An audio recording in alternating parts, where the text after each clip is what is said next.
face. Busting makes me feel good.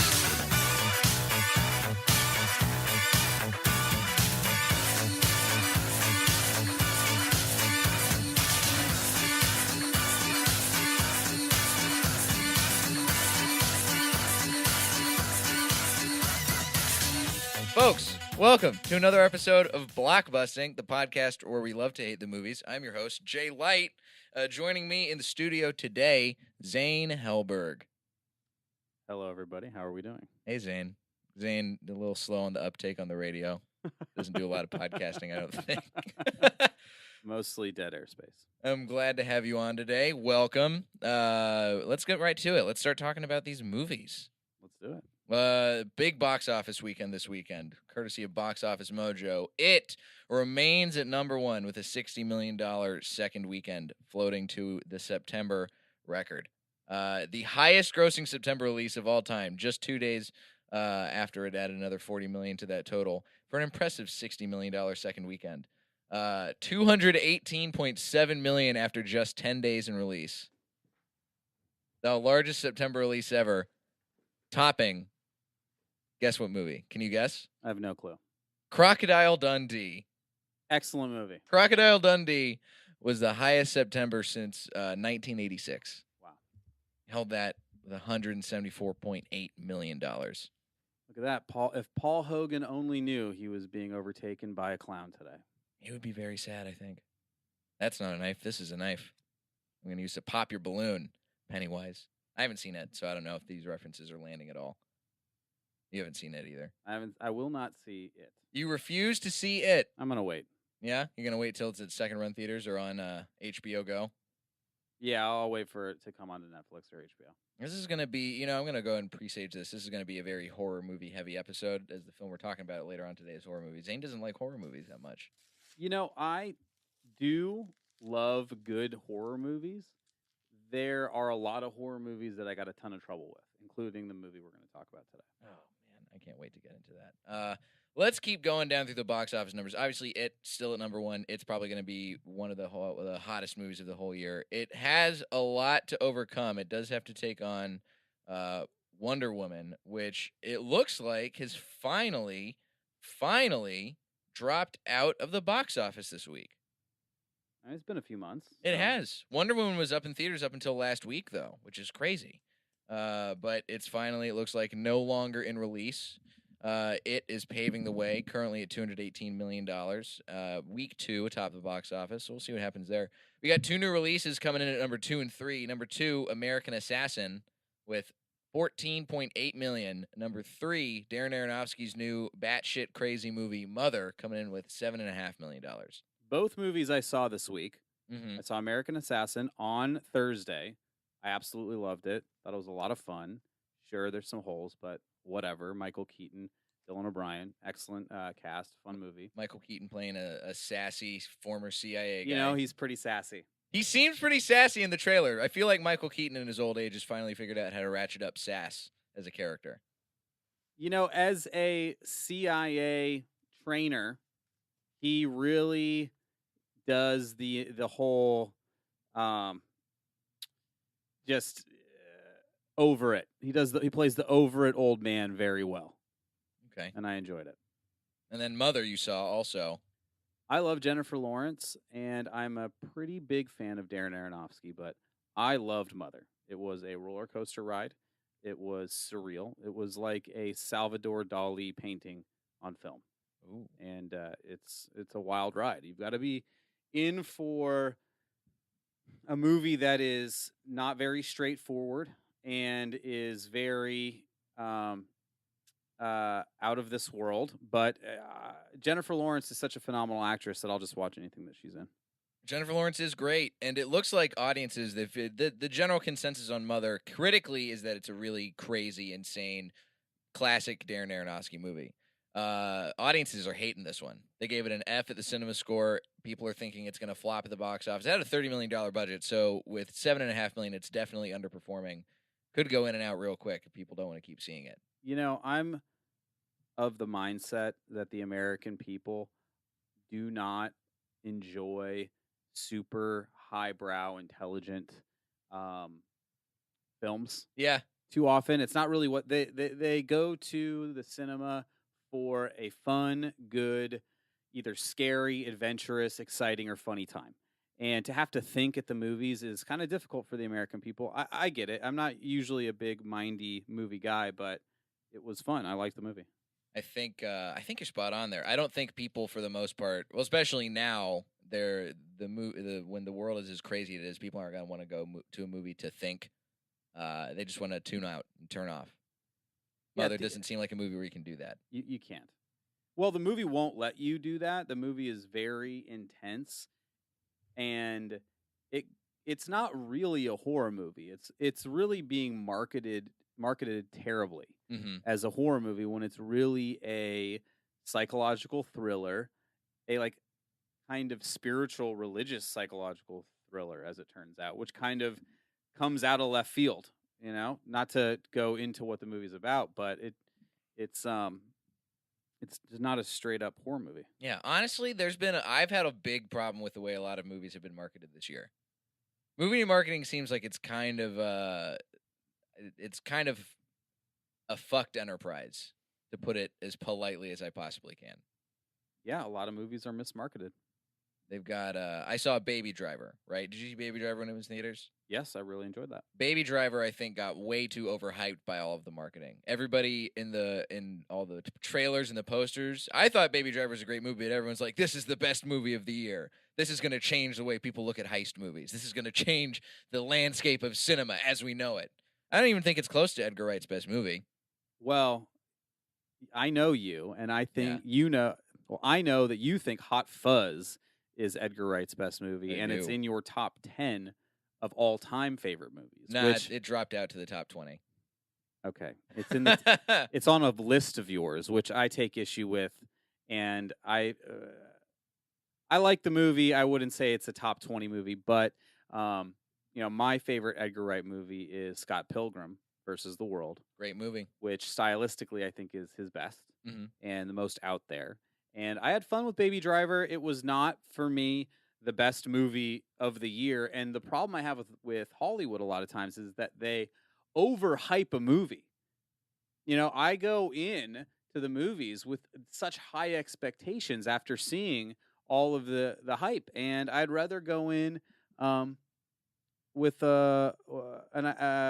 maybe the idea that this movie could be something good and then get wowed. I like to get surprised by a good movie as opposed to having the idea of it slammed down my throat. Yeah, that's kind of the way I felt about, like, I've got my top 10 list of movies for right here this year so far right now. And there are huge marketing holes, I think, for two of them, Baby Driver and The Big Sick. I think The Big Sick was, to the general populace, they marketed it about as well as they could for a movie that is a very indie movie to grow and to try and get a mainstream audience. But again, this is something that critics and marketers are calling, like, this is one of the best romantic comedies, and this is like, it's going to change the way you look at a movie. And it's a pretty paint by numbers kind of romantic comedy. You're just putting everybody in different situations. You're showing off a side of the stand-up world, and you're showing a very unique story. It's a very good, for me, character-driven, true story. Yeah. I loved the movie. I did too. I thought it was great. It by no means was groundbreaking. Mm-hmm. Didn't blow my mind. Sandra Bullock did one of these types of movies in the 90s where she fell in love with some guy who got hit by a train. What? Is this Speed 2? No. Some guy Speed 3? gets falls into a coma on a subway or something, and she falls in love with him as he's like recovering, and he wakes up and has no idea who she is. So it's not like this is a new genre of romance. Yeah.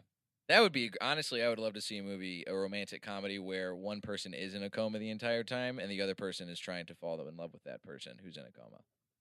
Like if the person takes the person in the coma out on dates and stuff? Yeah. You wheel them around while you were sleeping. While you were Bullock. sleeping. That's the name of the movie.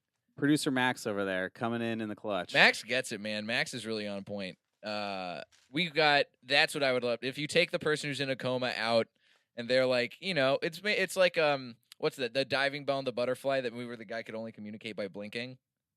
It's like that, except you make it a romantic comedy.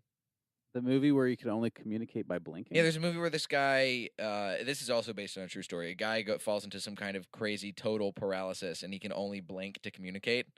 But it's like that. I would love to see a romantic comedy version of that. I don't know what I would call it. While you were blinking. While You Were Blinking, the hit movie with Sandra Bullock, and let's go with Liam Hemsworth. Right? Why not? Liam Hemsworth needs some new roles. Speaking of romantic comedies, Home Again, Reese Witherspoon's new romantic comedy, dropping from 2 to 4, raking in about $5.3 million. That already beat its budget 2 weeks in. It's going to be fine. Hitman's Bodyguard falling to number 5. Annabelle Creation falling to number 6. Wind River falling to number 7. Leap, the animated something movie, falling to number 8. Spider-Man Homecoming at number 9. This is the thing. In that list, there are some decent movies. However, Wind River is the most overlooked movie of the summer. Have you seen Wind River? It was phenomenal. The same guy who wrote Hell or High Water and Sicario. This was his directorial debut, his major directorial debut. Mm-hmm. Maybe that's a complete fallacy, but it feels like this is the first movie he's ever directed because it's the third movie in a trilogy of films that he's written over the course of the past few years, and all 3 of these films have been phenomenal. Sicario was great. Love Sicario. Hell or High Water was an Oscar nominee, and now Wind River, which stars Jeremy Renner and Elizabeth Olsen, shout out cameo to the boy John Bernthal, who's my favorite actor right now. Yeah, it's an outstanding movie. It's a detective type murder mystery set in Alaska, and it kills it. Oh, and shout out to Ian Bohen. Ian Bohen was a bartender, and I was his bar back 8 years ago, and he's now in Teen Wolf and is got a shot in Wind River. Oh man, go see Wind River. Your old boss in Wind River. How does that feel? Well, he was an excellent bartender, and women always loved him. So it's no surprise that he has 1 million followers on Twitter and Instagram, and is becoming a huge movie star. Good for him. Good job, Ian. Congratulations, buddy. You get our gold star of the week. Shout out. This is going to be our golden shout out. Finally, rounding out the top 10, we got Dunkirk at number 10. Maintaining, still alive, 9 weeks in, still in the top 10. Pretty impressive run. But man, is it getting shellacked at the movies by Dunkirk. You didn't like Dunkirk either. Take a huge dump on Dunkirk's chest. Oh boy, give it an old. That's the British Cleveland steamer. A Manchester steamer is what Zane wants to do to Christopher Nolan after watching Dunkirk. Yeah, I was not impressed. Ah, God, you should have been on last week. You and Mirage would be best friends. Mirage didn't like that movie either. Maybe I'll call him after this. We'll just shoot the shit about it. One of these days, I am very proud. This is the day that I'm the proudest so far this episode. Is the Emoji Movie has finally fallen out of the top 10. It's finally starting to fall out of the American zeitgeist. No comment. Good. Let's keep no commenting.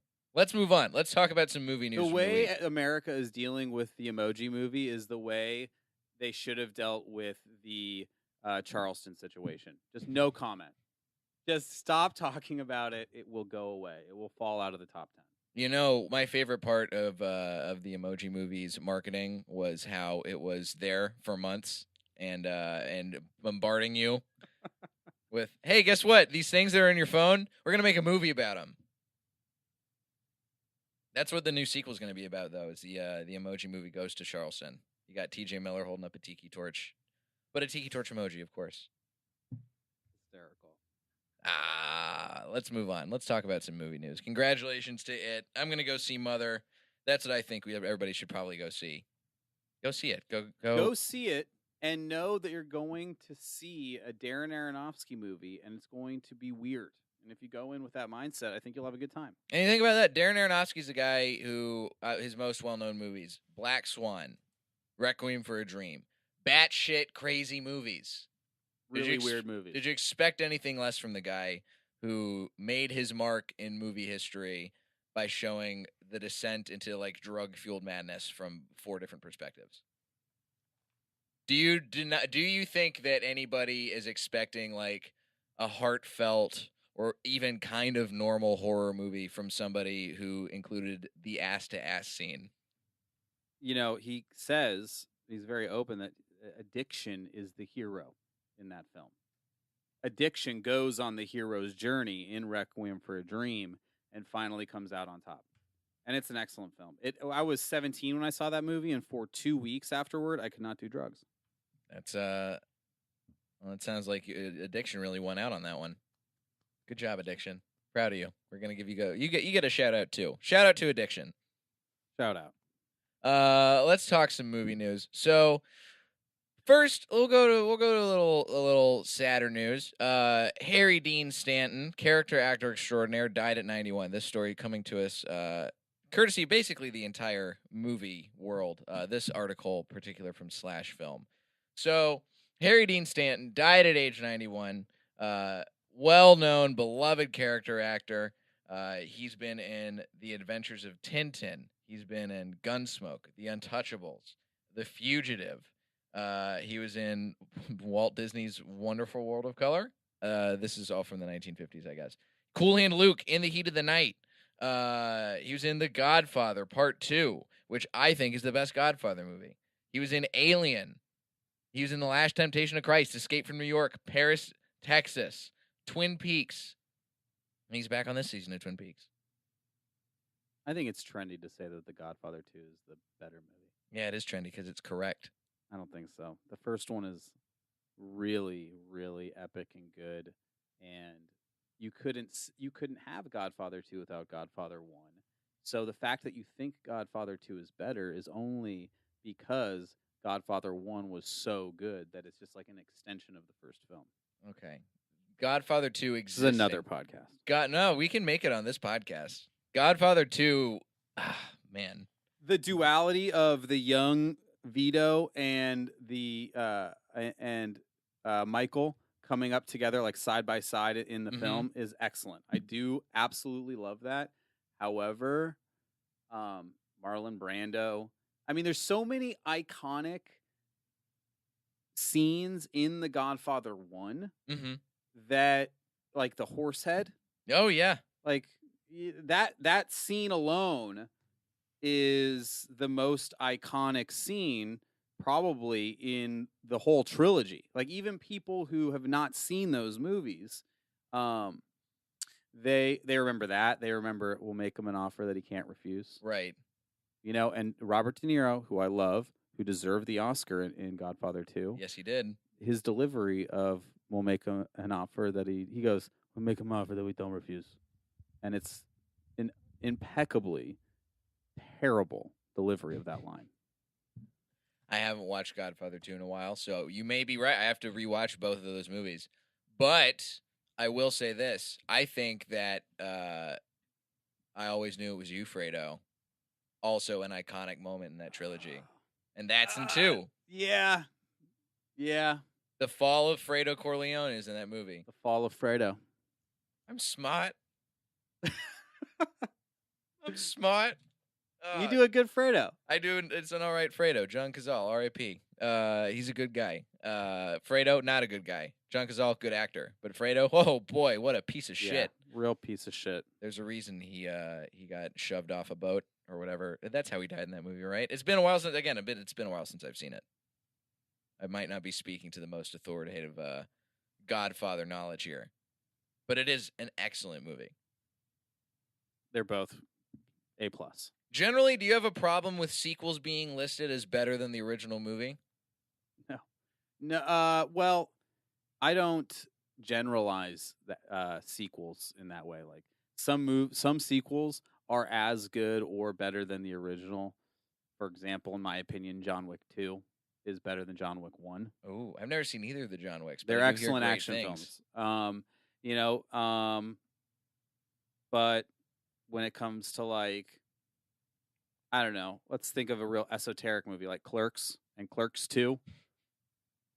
Those like Clerks is an iconic film. Clerks 2, Sure, it was shot better. There was a bigger budget, but really, is it a better movie? I don't Yeah. know. You might be right on that. So there's probably one person out in the universe right now that could possibly listen to this podcast and have an opinion on that. But you know, I think the classic argument for sequel is better than the original. The most common one, I think, is probably Star Wars. Empire Strikes Back better than A New Hope. People go back and forth on that one. but really, isn't Star Wars something that you have to watch in a trilogy, just like Lord of the Rings? Mm-hmm. Like the Two Towers isn't better than the Fellowship of the Ring, but Return of the King, in my opinion, is the best of the three. But you have to have all three of those movies be considered, for me at least, as one piece of art. Yeah, I think you're probably right. And that's the other thing. Star Wars is this whole extra universe now. There are trilogies built within trilogies in that movie there. There's an extended universe. And the way I see it is these days, which I think is something that might be new in the past 15, 20 years, is that trilogies and even movies like Fast and the Furious, which are franchise films. So that's what they are. They're franchises now, as opposed to a movie with a sequel. Right. You know, Jaws 2 is not better than Jaws 1. Jaws 3 and Jaws Revenge are not better than Jaws 1, but those are typically considered sequels. You wouldn't put them in like a universe together, you know? Right, yeah. But Fast and the Furious is this ongoing story. Lord of the Rings is this ongoing story, and I think that's new now. So I don't really think of sequels as sequels anymore, because like sequels used to recycle a ton of jokes and do a bunch of callbacks to a movie, and really you'd be seeing really a big like replica of the previous film. And I think that's I guess it's somewhat similar today, but it's not as blatant, I guess. Is there a movie that, if you had a dream movie that there would be a sequel to, what's your pick? I want to see the Matrix prequel, which has been talked about as being starring Michael B. Jordan as the young Morpheus. Oh, I like that. You know, and I know what I'm about to say is gonna spark maybe a lot of controversy in whoever's listening to this. That's all right. Controversy is what we're. Matrix 2 and 3 are not as bad as everyone says. They're not. They're just whatever okay movies. I actually rewatched them on Netflix recently. The Matrix is one of my favorite films. It's an iconic film. It's amazing. Excellent. Fantastic movie. Amazing. Revolutions and Reloaded are not great films by any means, but they're not as terrible as everyone says they are. They're just, I guess if you're going to put The Matrix as an A+, both of those movies are C-, but they're 100% watchable. Yeah. And there's not as much CGI as you want to remember there is. There was a ton of terrible CGI with Neo fighting 100 different agents or whatever. Anyway, I digress. I want to see the Matrix prequel. I want to see a good version of it. I hope that I think Michael B. Jordan would be an excellent choice to play young Morpheus. I want to say that a lot, I haven't seen the Matrix sequels. I want to say a lot of the hatred that the Matrix sequels get is because they prominently features white guys with dreadlocks. That could be it. Yeah. If you ever, you're absolutely right. White guys with dreadlocks, historically, not great to put in a movie. No, absolutely not. Who's the kid who plays in Get Out and Atlanta? Lil Rel? No, he's not in Atlanta. No, he's the Keith Stanfield. I want him to play young Morpheus. He would be a great young Morpheus. He's the best new actor. He is so good. He's very compelling to watch. I love everything that he does, and I'd like to see him play young Morpheus. And I'd love to see somebody like, God, who could direct it? I don't know. Do you get the Wachowskis back in there? Absolutely not. The Wachowski sisters? No, you do it with someone brand new. You make it dark and gritty and fun. I think Rian Johnson could be good for that. Guy who directed Brick and Looper. Star Wars Episode 8 coming out soon. Sure. I think, that would be a good one. That'd be really good. Lakeith Stanfield does a really good job. You know, I saw War Machine earlier this year. Did not like War Machine, but Lakeith Stanfield does fantastic in that movie. Yeah, War Machine was no good. No, War Machine was pretty fucking forgettable. I love Brad Pitt. he did not. He kind of his character was a little too much. I didn't buy it. I didn't buy that character. No, I didn't buy it either. I saw Brad Pitt doing some sort of weird shtick. Brad Pitt's not a shtickmeister, as we learned thanks to, I think the closest he's ever come to doing shtick and doing shtick well is in classic Coen Brothers movie, Burn After Reading, where he is definitely the best part of a movie that is pretty rough to get through. Yeah. Here's somebody that maybe an old Brad Pitt could play someday. This is our last news story we'll cover today. Steve Bannon, out of the White House, reportedly in talks to get back to his Hollywood producer roots and make a Hollywood Western movie. This is courtesy of Uprocks. So Steve Bannon, out of the White House, back on Breitbart, and he used to be a big Hollywood producer. He helped produce Seinfeld. He is currently trying to produce a Western. He wants to make the last thing he did was a Western movie. 2013 Sweetwater Western starring January Jones. Sweetwater. Yeah. I never saw it. I missed it. I never saw it either, but apparently it was a movie Hmm. that had January Jones in it, produced by Steve Bannon. This is some gossip from Page 6. We're told the appearance of Bannon in liberal Hollywood circles has left some feeling queasy, but execs have been willing to hear him out. The Western thing actually makes sense when you consider his strategy with Trump, said a source referring to Bannon's trademark appeal to voters with old school values. Maybe Bannon thinks there's an untapped market for movies about John Wayne-style alpha males. My counterpoint to that, have you seen True Grit? Well, here's the thing. There are still alpha males in the world, and they have jobs, and they go to the movies. I'm one of them. Yeah. I'm getting married to a woman in 3 weeks. Wow.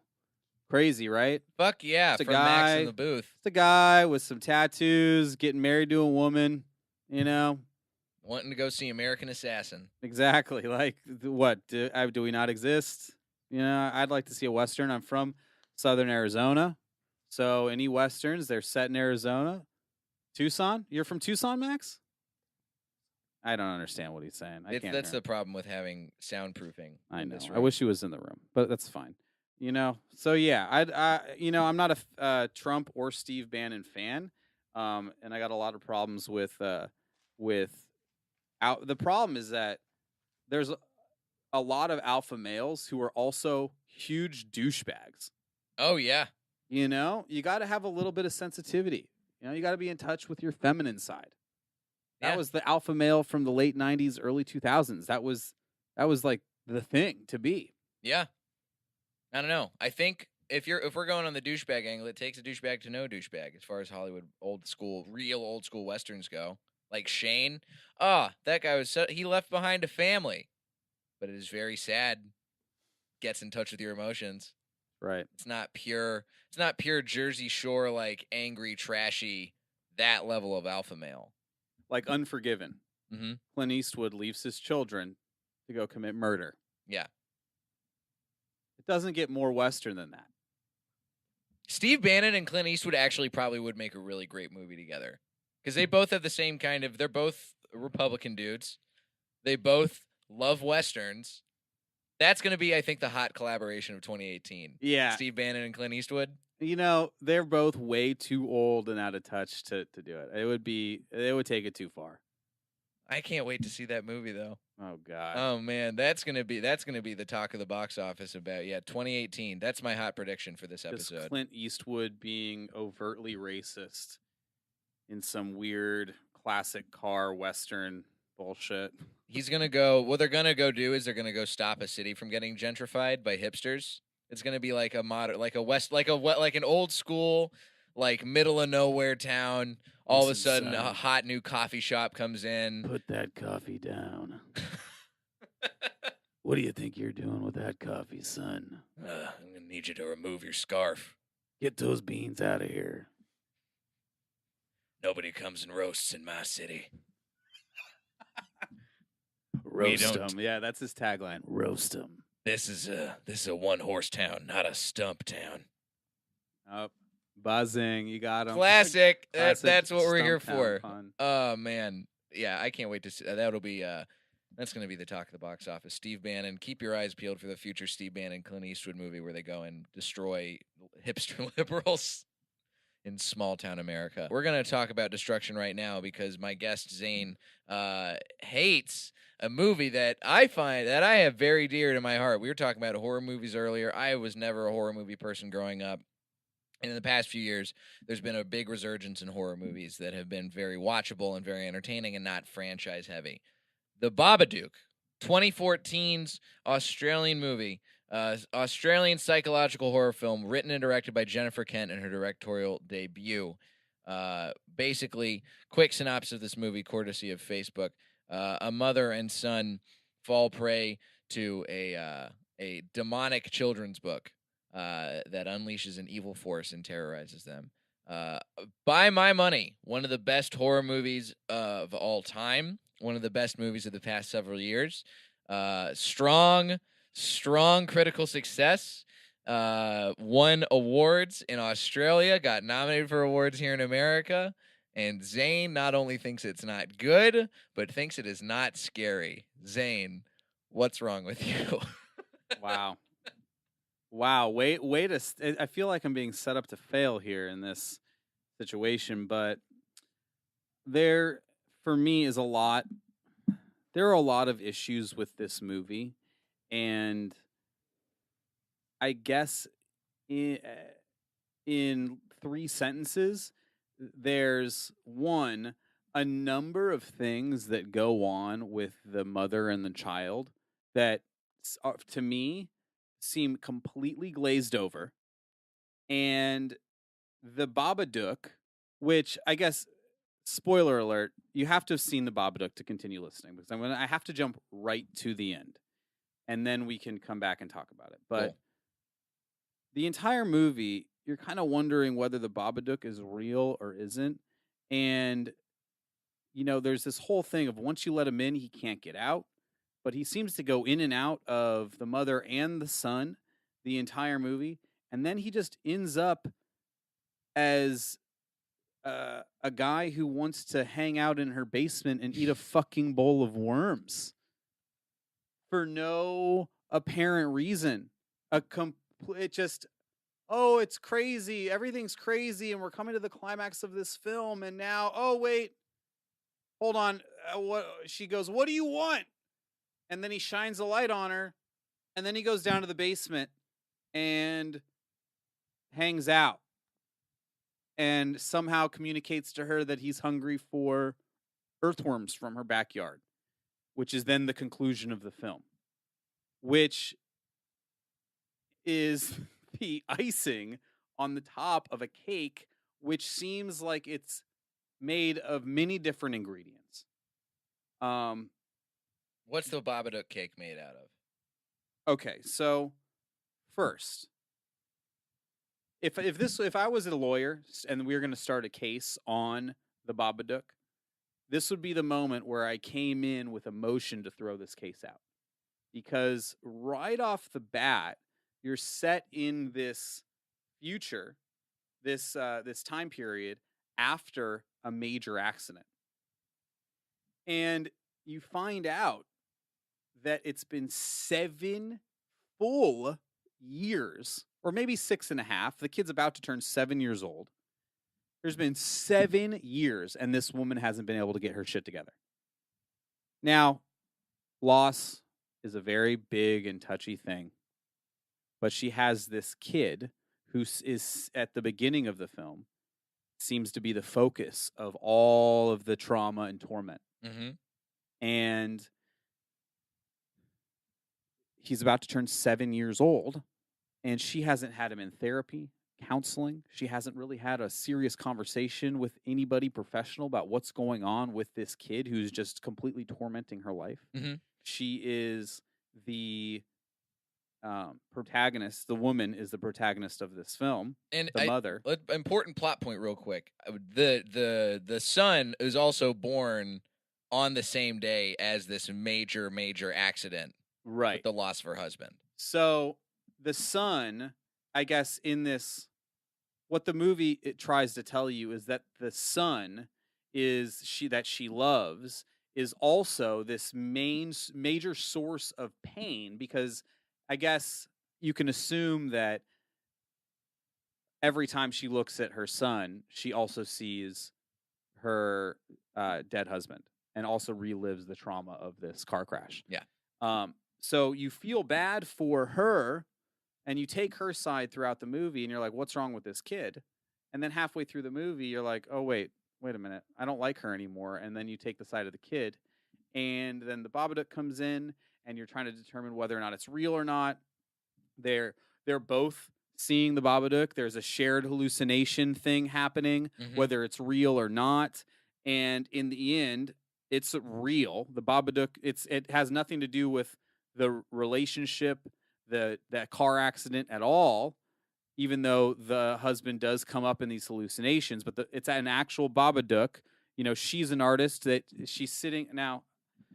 Okay, I could rant about and like pick apart these ideas forever, but let's go for the very first thing that gave me a huge issue in this film. Go for it. Is that the first time you see this kid in the morning, it comes after a couple jump cuts of him building what. Now I paused the film and I looked at what he's building. He is building a fully functional backpack catapult. Now, I don't know. I'm 33 years old. I'm not an educated guy. Max, he seems like a smart guy. But this kid, he's 6 years old, and he has a full working knowledge of mechanical engineering. This thing, I swear, it's a 3-gear pulley system that he uses to create this backpack catapult, seemingly on the morning of a school day. So he's up early before school building, and it works. He uses his body weight to pull the cord, cock the catapult back, and shoot what looks like a croquet ball through a window. Now, the fact that this is completely glazed over and not the focus of the entire film just blew my mind, because this kid not only makes this one invention, he also invents a crossbow that shoots darts. He at the end of the film, he creates a booby trap to trip his mother down the stairs, and then ties her up in the most intricate rope system that I've ever seen. This kid a real Boy Scout. No, he's 6 years old. He is a 6-year-old super genius, and it took me out of it. Like, it took me out of the film right away. I was like, wait, what is this thing that he just built? She's like, put it down.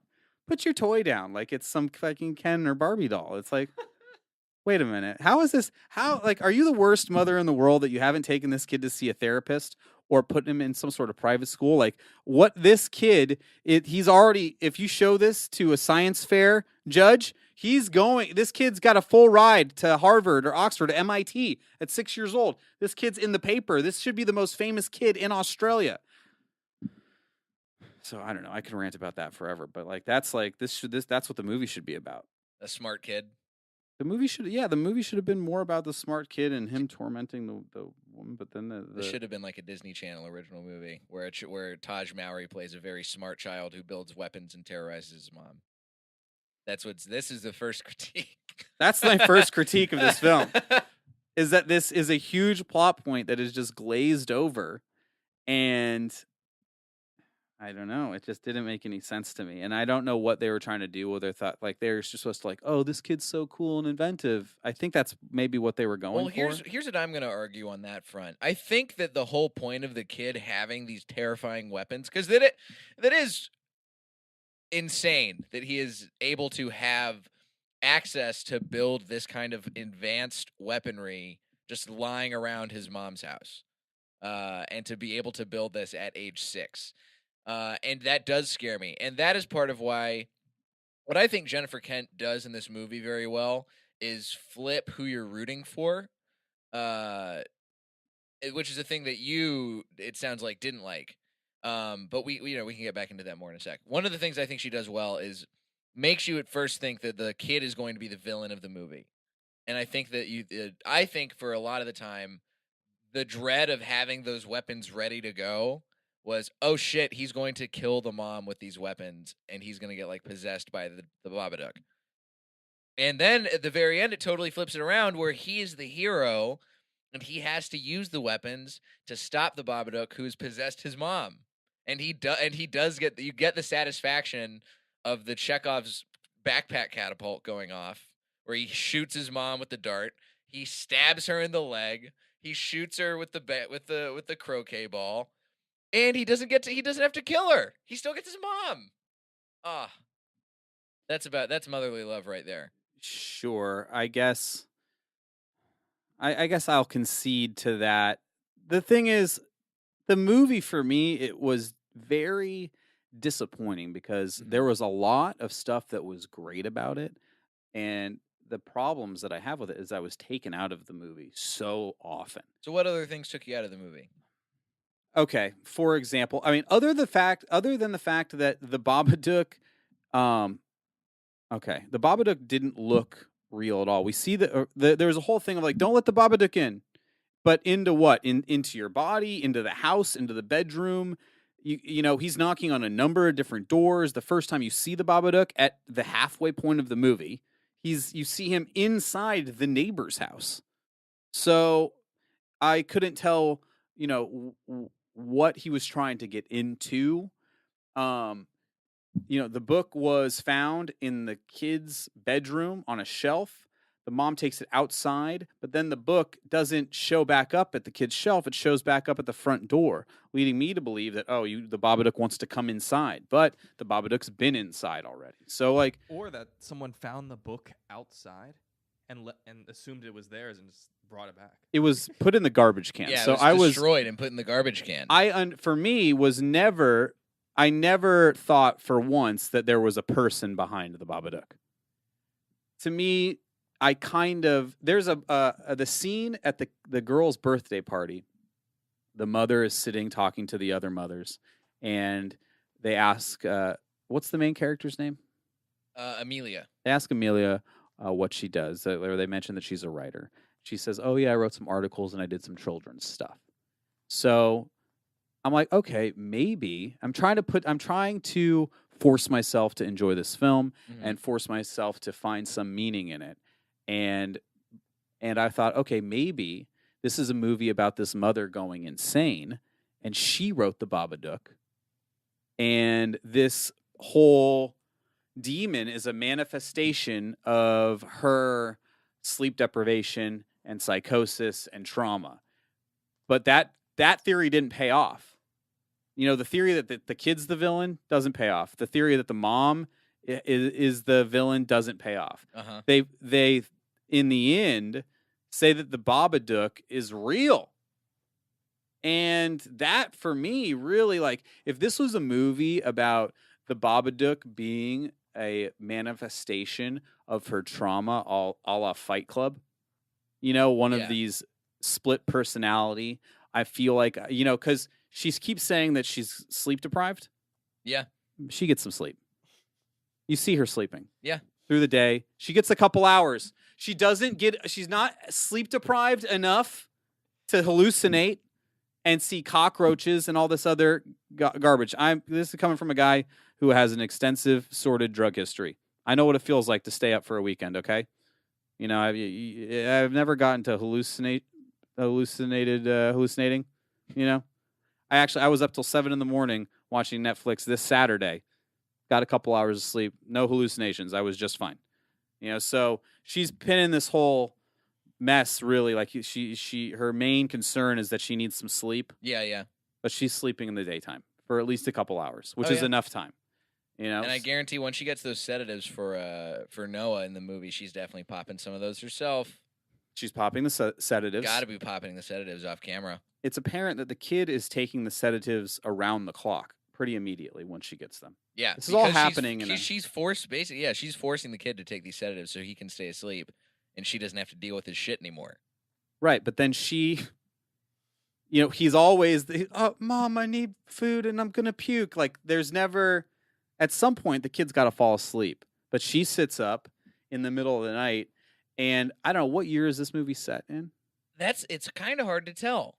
It seems like it's set in either I'm guessing the very recent past, like I'm guessing maybe the 80s or the 90s, because you don't really see any cell phone use. All the TV they're watching, they're cycling through a bunch of old I had a huge problem with that. sitcoms. Yeah? I had a huge problem with that. Even in the 90s, like, come on. She's watching black and white television. Really? That seemed like it was very forced and contrived to like add to the scariness. And, oh, she's seeing the Babadook in the TV. Oh, no, there he is. There he is. And there's other weird, like, stars moving back and forth and other weird black and white monsters happening on the television. I'm like, on a little TV with a little, like, come on. You know, She doesn't have a flat screen. She didn't. Now, I know this is a little dark, but she didn't get any sort of life insurance from the husband's death. There wasn't an upgrade to the furniture or the electronics. yeah, look, Like, hey, son, we're going to get you a nice little TV to you know. you're not going sit to in have to front build of. your own backpack catapult, son. We're going to bet you that new Barbie Dream Right. home catapult. You can launch unicorns. I have a question. This is a question that I've been wanting to ask, and I want to, because you kind of been dancing around it a little bit. And one of the main reasons why I wanted to have you in here to talk about this movie is because when we were talking about what we were going to have you on to talk about, you said that you did not think this movie was scary, and that I can understand why someone might not like this movie, but I'm not entirely sure why someone would not think that this movie was a scary movie. So talk about that. Okay. Why weren't you scared? You know, I guess there's a number of reasons. One, there weren't enough cuts where you're watching something happen and all of a sudden something jumps out at you.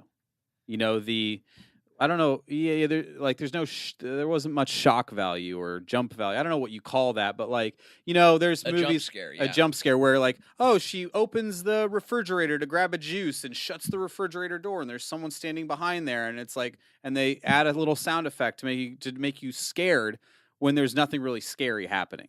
So like every time you're supposed to be scared, something scary is happening. Everything seemed very on the nose to me. The Babadook costume was ridiculous. The Babadook animation was cartoonish and took me out of the film. The kid to me was hilarious. The kid says some really hilarious stuff, like the kid sitting in the treehouse with the girl at her birthday party, and the girl's like, "You don't have a dad," and he's like, "The Babadook would eat your mom for breakfast," and like I died at that. Like the kid was hilarious to me. I thought he was really cool. I think he did a great job. But I wasn't, I was really, when he was yelling and crying, I was annoyed by him. When he was talking, I was laughing at him. When he was seeing the Babadook, I wasn't convinced. His acting was great, but it was just. It didn't really do it for me. There were a couple moments in the movie that I did get some chills and got scared. I don't really remember what they were, and it's not to say. I mean, it's the mother and the son were excellent. Oh yeah, They excellent performances, but it did not really do anything that I hadn't seen before. She tears the book up. You're like, oh, that book's coming back. I knew that. Yeah. You know that. You just know. Oh, she's gonna throw the book in the. Oh, weird. She's gonna set the book on fire. Oh, yeah. This is really gonna get the Babadook to go away. When that there's always. Still 45 minutes left in this yeah. movie. Oh. You know what? Let's rip this book up. We're never gonna see this book again. It's just like, come on, man. Like, really. They spent a lot of time just. She was up and going back to the television, and then she was yelling at the kid, and I was doing a lot of waiting for something scary to happen. And then when you see the Babadook finally come out, and she's yelling at him in the darkness, and he's creepily opening the door. Nothing I don't know. It was like a hand job that stopped 45 seconds early. It felt like there was there's no payoff happening. It was waiting for something to happen. So this movie gave you psychic blue balls. Yeah, it definitely did. I was just like, I just kept being upset, And then on top of it, it didn't pay, like if it didn't scare me, but then ended up being, if the resolution to this film was that this mother could not handle the trauma of the accident and that's what manifested all of this, then I'd be like, wow, this is a great psychological thriller.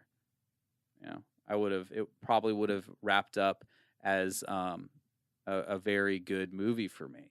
But in the end, it was a horror movie with a demon that looked weird, and it was kind of creepy, but in the end, it was just like looking for a place to crash. So it was like, I kind of think, but that's the thing. The trauma is kind of the manifestation of it, right? Because it takes the form of her husband so much, and it cycles back through the death again. And it's all spurned on, especially once Babadook starts to fuck with her. It affects the relationship to the son in this very obvious way. yes, but for me, they didn't follow through with that idea. The kid sees the Babadook at first, and you're like, okay, is this kid crazy? And then the mom really starts to get affected by the Babadook, and you're like, oh no, the kid's not crazy. There's a Babadook. So